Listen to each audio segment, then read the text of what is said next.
Welcome back. Afghan Taliban سے Istanbul میں مذاکرات جاری ہیں۔ سوشل میڈیا پر جاری کسی بیان پر دھیان نہ دیا جائے۔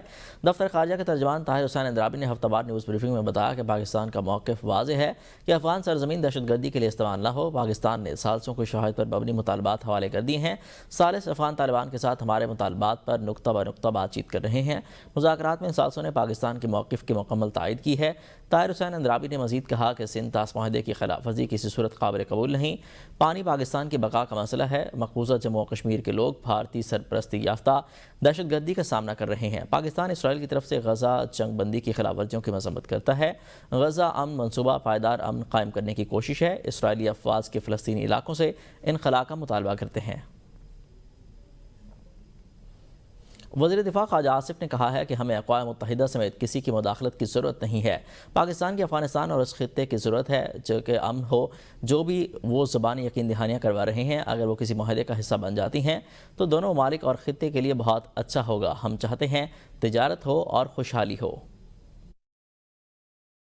کسی انسٹرکشن کی ضرورت نہیں ہے جی، آپ سمجھدار لگتے ہیں مجھے۔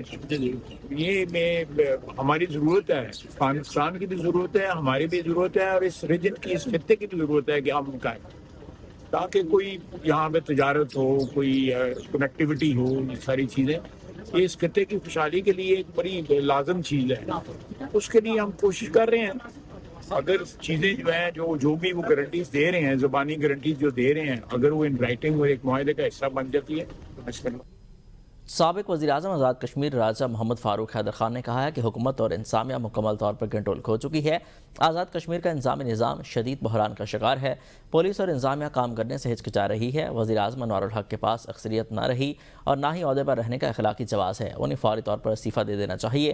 راجہ فاروق حیدر نے کہا کہ اگر وزیراعظم استعفیٰ نہیں دیتے تو اسمبلی توڑ دی جائے، تب ہی نظام مزید خراب ہونے سے بچ سکتا ہے۔ سیاسی قیادت کی کمزوری کی وجہ مسئلہ لٹکا ہوا ہے، ورنہ عدم اعتماد کوئی بڑا مسئلہ نہیں ہے۔ نئے انتخابات ہی اس صورتحال کا واحد حل ہیں۔ موجودہ حالات انتخابی عمل پر بھی اثر انداز ہو سکتے ہیں۔ آزاد کشمیر کا نظام مزید خراب ہو گیا، بدنام ہو گئے ہم۔ اتنے دن ہو گئے کہ آپ خود اس منسلک کے میڈیا سے آپ نے دیکھا یہاں کوئی نظام ہے، مطلب انتظامیہ کا کنٹرول ہی کوئی نہیں رہا۔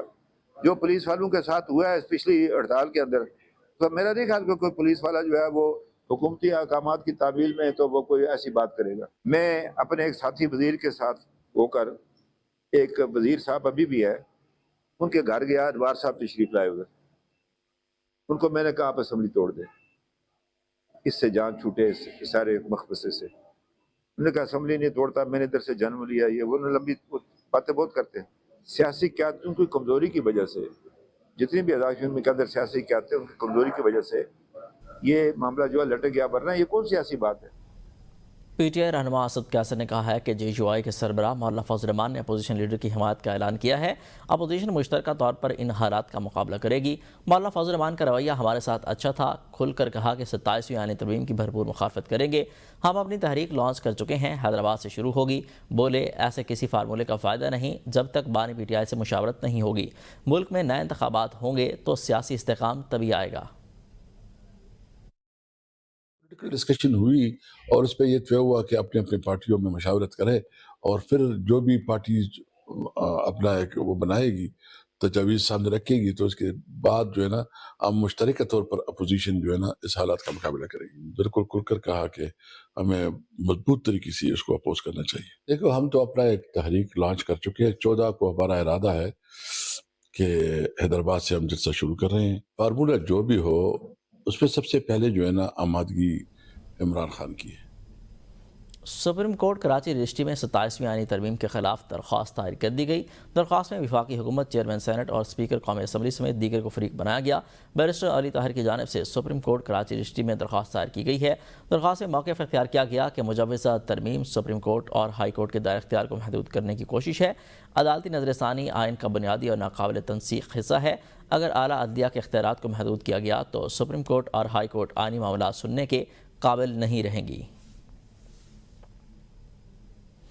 وفاقی وزیر داخلہ محسن نقوی کی وزیر اعلیٰ خیبر پختونخوا کے سیکورٹی فورسز کے بارے میں بیانات کی مذمت، کہا کہ پاکستان کے بہادر سپوتوں کے بارے میں بے بنیاد اور حقائق سے منافی بیان ناقابل برداشت ہے۔ وطن کے عمل کے لیے جانیں قربان کرنے والے افسروں اور جوانوں کے بارے میں ایسا بیان کوئی محب وطن نہیں دے سکتا۔ وزیر داخلہ کا کہنا تھا کہ وزیر اعلیٰ خیبر پختونخوا نے دشمن کی خوش کرنے کی کوشش کی ہے۔ افسوس ہے کہ خیبر پختونخوا کے وزیر اعلیٰ نے اس صوبے کے شہداء کے خون کو فراموش کر دیا۔